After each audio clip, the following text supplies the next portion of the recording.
ആരാധന എന്നത് 2 മണിക്കൂർ മാത്രം വേണ്ടിയുള്ള കാര്യമാണ്. നോമ്പ് 1 മാസം മുഴുവൻ വേണ്ടിയുള്ളതാണ്. ഹജ്ജ് 10 ദിവസത്തെ കാര്യമാണ്. സകാത്ത് 2 മിനിറ്റ് മാത്രം വേണ്ടിയുള്ളതാണ്. ജീബിൽ നിന്ന് എടുത്ത് മറ്റൊരാളിന് കൊടുത്താൽ മതി. 24 മണിക്കൂർ ജീവിതത്തിന്റെ ഇസ്ലാം എന്താണ്?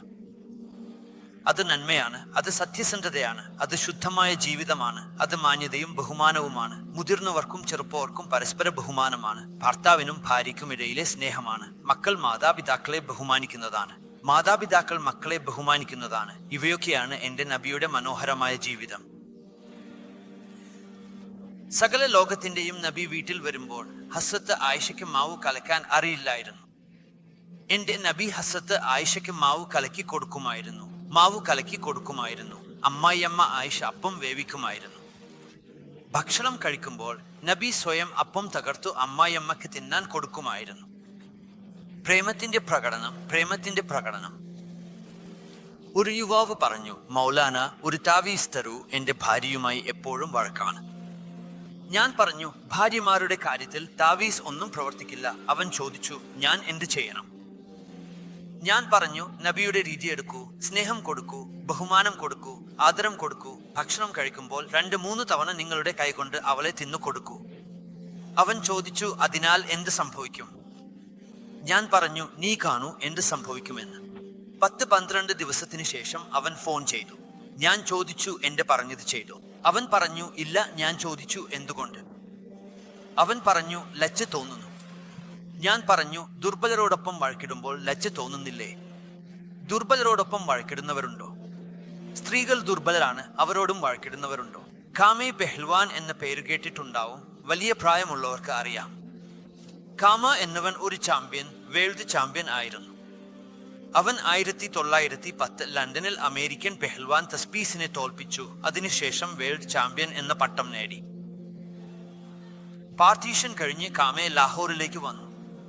ഒരു പച്ചക്കറിക്കാരനുമായി വിലക്കുറവിനെ കുറിച്ച് എന്തോ സംസാരിച്ചപ്പോൾ പച്ചക്കറിക്കാരൻ തൂക്കാൻ ഉപയോഗിക്കുന്ന ഇരുമ്പ് ഭാരം എടുത്ത് കാമയെ അടിച്ചു. അവനു ഇവിടെ അടിയേറ്റു, രക്തം ഒഴുകി. അവൻ തലപ്പാവ് അഴിച്ചു, അടിയിൽ നിന്ന് തുണി എടുത്ത് കെട്ടി നടന്നു തുടങ്ങി. അപ്പോൾ ആളുകൾ പറഞ്ഞു, പെഹ്ൽവാൻജി, നിങ്ങൾ വലിയ വലിയ പെഹ്ൽവാൻമാരെ നിലത്ത് വീഴ്ത്തിയ ആളാണ്. ഇതാ ഒരു സാധാരണക്കാരൻ നിങ്ങളെ അടിച്ചു, നിങ്ങൾ ഒന്നും പറഞ്ഞില്ല. അവൻ പറഞ്ഞു, കുഴപ്പമുള്ളവനെ അടിക്കാൻ ലജ്ജ തോന്നുന്നു. അവർ പറഞ്ഞു, ബലഹീനരെ അടിക്കുമ്പോൾ ലജ്ജ തോന്നുന്നു. ഞാൻ പറഞ്ഞു, വെറുതെ മനുഷ്യ, സ്ത്രീയുമായി പൊരുതുമ്പോൾ നിനക്ക് ലജ്ജ തോന്നുന്നില്ലേ? കുറച്ചു നേരത്തിന് ശേഷം അവന്റെ ഫോൺ വന്നു. അവൻ പറഞ്ഞു, മൗലാന, അത്ഭുതം സംഭവിച്ചു. ഞാൻ ചോദിച്ചു, എന്താണ് സംഭവിച്ചത്?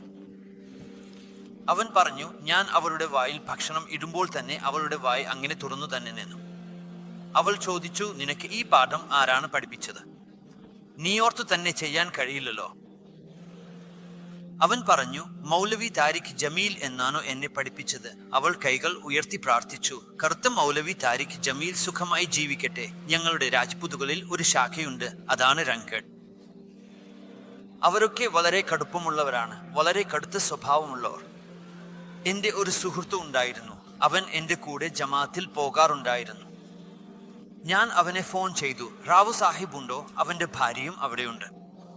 അവൻ പറഞ്ഞു, ഇല്ല, ആരുമില്ല. ഞാൻ പറഞ്ഞു, ശരി, പറയണം, താരിഖ് ജമീൽ ഫോൺ ചെയ്തതായി. കുറച്ചു നേരം കഴിഞ്ഞ് അവൻ വന്നു പറഞ്ഞു, മൗലാന, വലിയൊരു കോമഡി സംഭവിച്ചു. ഞാൻ ചോദിച്ചു, എന്താണ് സംഭവിച്ചത്? അവൻ പറഞ്ഞു, ഞാൻ വീട്ടിൽ എത്തിയപ്പോൾ എന്റെ ഭാര്യ പറഞ്ഞു, നിന്റെ മൗലവിയുടെ ഫോൺ വന്നിരുന്നു. ഞാൻ ചോദിച്ചു, ഏത് മൗലവി? അവൾ പറഞ്ഞു, അവനല്ലേ നിന്നെ റങ്കഡിൽ നിന്ന് മനുഷ്യനാക്കി മാറ്റിയത്. ഞാൻ ചോദിച്ചു, അല്ലാഹുവിന്റെ സത്യത്തിൽ ഞാൻ മനുഷ്യനല്ലായിരുന്നു. അവൾ പറഞ്ഞു, അവിടെയില്ല. ഞാൻ ചോദിച്ചു, എന്തുകൊണ്ട്? അവൻ പറഞ്ഞു, നമ്മുടെ വിവാഹം എത്ര വർഷമായി? ഞാൻ പറഞ്ഞു, 27 വർഷം. അവൾ ചോദിച്ചു, 27 വർഷത്തിൽ ഒരിക്കൽ പോലും നീ ചിരിച്ച് സംസാരിച്ചിട്ടുണ്ടോ? ഒരിക്കൽ പോലും. ഞാൻ തലചൊറിയാൻ തുടങ്ങി. കാരണം ജീവിതത്തിൽ ഒരിക്കലും ഞാൻ ഭാര്യയോടൊപ്പം ചിരിച്ച് സംസാരിച്ചിട്ടില്ല. അവൾ പറഞ്ഞു, നീ അല്ലാഹുവിന്റെ വഴിയിൽ പോയതു മുതൽ, അവരോടൊപ്പം ചിരിച്ച് സംസാരിക്കാൻ തുടങ്ങിയതു മുതൽ, അതിനുശേഷമാണ് നീ മനുഷ്യനായത്. ഇത് എന്റെ നബി പഠിപ്പിച്ച ജീവിതമാണ്. ഞാൻ എന്റെ ഭാവത്ത് നിന്ന് പറയുന്നില്ല, എന്റെ നബിയുടെ ജീവിതം തന്നെയാണ് ഞാൻ പറയുന്നത്. ഇന്ന് വിവാഹമോചനങ്ങൾ വർദ്ധിച്ചിരിക്കുന്നു, വൈരാഗ്യങ്ങൾ കൂടിയിരിക്കുന്നു, ചെറുതായ കാര്യങ്ങൾക്ക് പോലും വഴക്കുകൾ നടക്കുന്നു. മാപ്പ് ചെയ്യാൻ പഠിക്കൂ, ക്ഷമിക്കാൻ പഠിക്കൂ, സഹിക്കാൻ പഠിക്കൂ, മറികടക്കാൻ പഠിക്കൂ.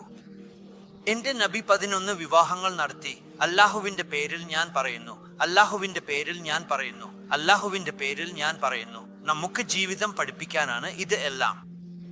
നിങ്ങൾ പറഞ്ഞതുപോലെ സ്ത്രീകളോട് എനിക്ക് ആകർഷണം ഇല്ലായിരുന്നു. മാലിഫ് അൽ നിസ മിൻ റക്ബത്ത് ജീവിതം പഠിപ്പിക്കാനാണ് ഇതെല്ലാം ചെയ്തത്. കാരണം വീട്ടിലെ ജീവിതം ഒരു കഠിനമായ കാര്യമാണ്. വീട്ടിലെ ജീവിതം കഠിനമായ കാര്യമാണ്. വീട്ടിലെ ജീവിതം കഠിനമായ കാര്യമാണ്. വീട്ടിലെ ദീനം കഠിനമായ ദീനാണ്. മസ്ജിദിൽ പോയി 5 നേരം വെള്ളം ഒഴിച്ച് 5 നേരം നമസ്കരിച്ചാൽ മതി. പക്ഷേ വീട്ടിലെ ജീവിതത്തിൽ സഹിക്കണം, ഭാര്യയും സഹിക്കണം, ഭർത്താവും സഹിക്കണം. ഇതാണ് കഠിനമായ ദീനം. എന്നാൽ വിജയവും ഇതിലാണോ? ഇതിലാണ് തലമുറ വളരുന്നത്. ഒരു യുവാവ് എന്റെ അടുത്ത് വന്നു. പാകിസ്ഥാനിലെ കാര്യമാണ്. എല്ലാ ക്ലാസ്സിലും ടോപ്പർ, മെഡിക്കൽ കോളേജിലെ വിദ്യാർത്ഥി. അവൻ പറഞ്ഞു, മൗലാന, ഞാൻ 2 പ്രാവശ്യം ആത്മഹത്യ ചെയ്യാൻ ശ്രമിച്ചിട്ടുണ്ട്. ഞാൻ ചോദിച്ചു, എന്തുകൊണ്ട്? അവൻ പറഞ്ഞു, എന്റെ അമ്മയും അച്ഛനും അവർ വളരെ അടിപിടിയാണോ. അവരുടെ വഴക്കുകൾ കാരണം ഞാൻ അത്രയേറെ ഡിപ്രഷനിൽ ആകുകയായിരുന്നു. 2 പ്രാവശ്യം ഞാൻ എന്നെ കൊല്ലാൻ ശ്രമിച്ചു.